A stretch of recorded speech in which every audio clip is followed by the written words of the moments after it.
కాకినాడ జిల్లా తొలి నియోజకవర్గం ఎన్ చామవరం గ్రామం. ఇది తెలుగుదేశం పార్టీ అడ్డా. నాడు యనమల రామకృష్ణుడు అప్రహిత విజయాలతో నియోజకవర్గాన్ని తెలుగుదేశం పార్టీకి ఓట్ల గనిగా మారిస్తే నేడు ఆయన తనయ యనమల దివ్య పార్టీకి పునర్వైభవం తెచ్చారని ముఖ్యమంత్రి చంద్రబాబు నాయుడు అన్నారు. కాకినాడ జిల్లా తొలి మండలం చామవరంలో జరిగిన ప్రజావేదికపై ప్రసంగించిన చంద్రబాబు, యనమల ప్రత్యక్ష ఎన్నికల్లో ఉన్నంతకాలం టీడీపీ బలం ఎక్కడా చెక్కుచెదరలేదన్న చంద్రబాబు, ఆయన పరోక్ష ఎన్నికలకు దగ్గరైన సమయంలో టీడీపీ పలచబడిందన్నారు. విద్యావంతురాలైన యనమల దివ్యకు నియోజకవర్గ బాధ్యతలు అప్పగించడం తొలి ప్రయత్నంలోనే జైక్యతను ఎగరవేసి పార్టీకి వైపు తెచ్చారని ప్రశంసించారు. ఆమె ఎంతో ఓర్పుతో రేయింబావులు శ్రమించి తొలి నియోజకవర్గ అభివృద్ధిలో పునరంకితమయ్యారని ముఖ్యమంత్రి ప్రశంసించారు.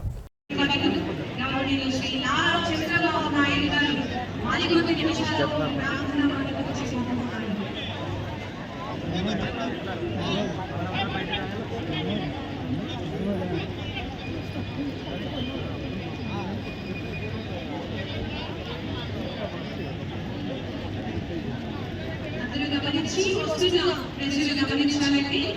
వెనుకబడి మీ స్థానంలో కూర్చోవలసిందిగా మనవి.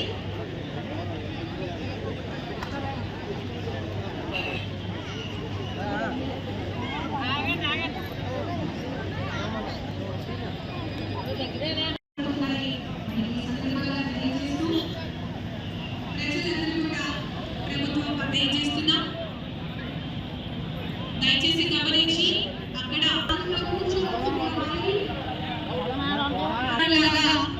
ముందుకు నడిపించేందుకు ఉపయోగపడుతుంది. రెండింటిని కూడా సమన్వయం చేసుకుంటూ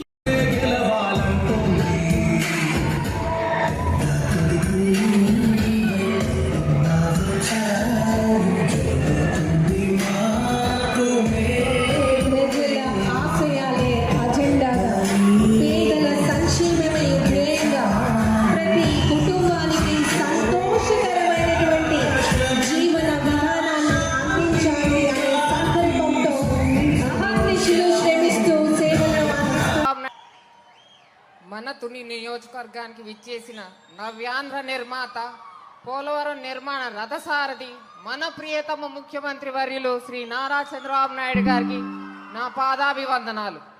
తుని నియోజకవర్గ ప్రజల తరపున వారికి స్వాగతం పలుకుతున్నాము. అలాగే ఇక్కడికి విచ్చేసిన గౌరవ ఇన్ఛార్జ్ మంత్రివర్యులు శ్రీ నారాయణ గారికి, పార్లమెంట్ సభ్యులు శ్రీ ఉదయ్ శ్రీనివాస్ గారికి, శ్రీ సానా సతీష్ గారికి, గౌరవ శాసనసభ్యులు శ్రీ చిన్నరాజప్ప గారికి నా నమస్కారాలు. ఇక్కడికి వచ్చిన కూటమి పార్టీల కార్యకర్తలకు, అధికారులకు, మీడియా ప్రతినిధులకు నా ధన్యవాదాలు. అశేషంగా ఈ సభకు వచ్చిన తుని నియోజకవర్గ ప్రజలందరికీ కూడా నా అభినందనలు. అందరికీ స్వాగతం, సుస్వాగతం. ఈరోజు మన అందరికీ ప్రత్యేకమైన రోజు. మనందరి ప్రియతమ నాయకుడు, modern day visionary leader, honourable CM Shri Nara Chandrababu Naidu గారు పాటు పెన్షన్ డిస్ట్రిబ్యూషన్ కార్యక్రమంలో పాల్గొనడం మనందరికీ ఎంతో ఆనందదాయకం.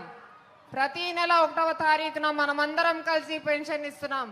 కానీ ఇవాళ మన ముఖ్యమంత్రి గారి చేతుల మీదుగా పెన్షన్ ఇవ్వడం మన తుని నియోజకవర్గానికి నిజంగా ఒక మెమరబుల్ ఈవెంట్,